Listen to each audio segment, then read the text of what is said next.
Il 16 febbraio la Commissione del Ministero dei Beni Culturali proclamerà la Capitale Italiana della Cultura 2020, una competizione che vede Nuoro tra le 10 finaliste. Il capoluogo barbaricino il 5 febbraio si presenterà davanti alla Commissione per illustrare il dossier che contiene quanto intende fare in campo culturale nei prossimi anni. Sarà il sindaco Andrea Sud insieme al Presidente della Regione Francesco Pigliaru ed eminenti rappresentanti della cultura nuorese come lo scrittore Marcello Fois a perorare la bontà della candidatura della città che ha dato i natali a Grazia Deledda. Tra le istituzioni che hanno partecipato alla redazione del dossier, il Consorzio Universitario Nuorese che oggi ha tenuto una conferenza per illustrare le 3 iniziative che intende portare avanti.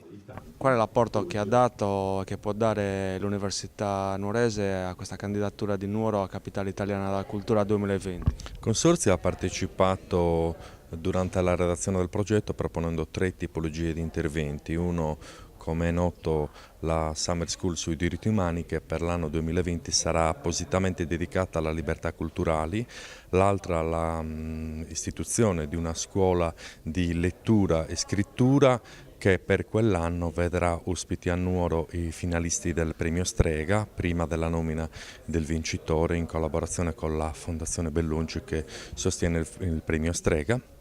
E poi con un'attività di monitoraggio dei risultati di tutta l'attività e rilevamento statistico dell'impatto che in caso di vittoria la candidatura avrà sulla città. Su questo ci lavorano 3 docenti dell'Università di Sassari che sono la professoressa Ferranti, il professor Garau e il professor Massimo Nofri, scrittore. Queste grosso modo sono le 3 linee di intervento che ci riguardano. È necessario crederci, se non ci avessimo creduto in quella afosa estate del 2017 in cui siamo stati per 30 giorni impegnati, noi ovviamente assieme a tantissimi altri attori non saremmo arrivati a questo risultato e così bisogna continuare a crederci per arrivare al risultato auspicato, cioè la vittoria.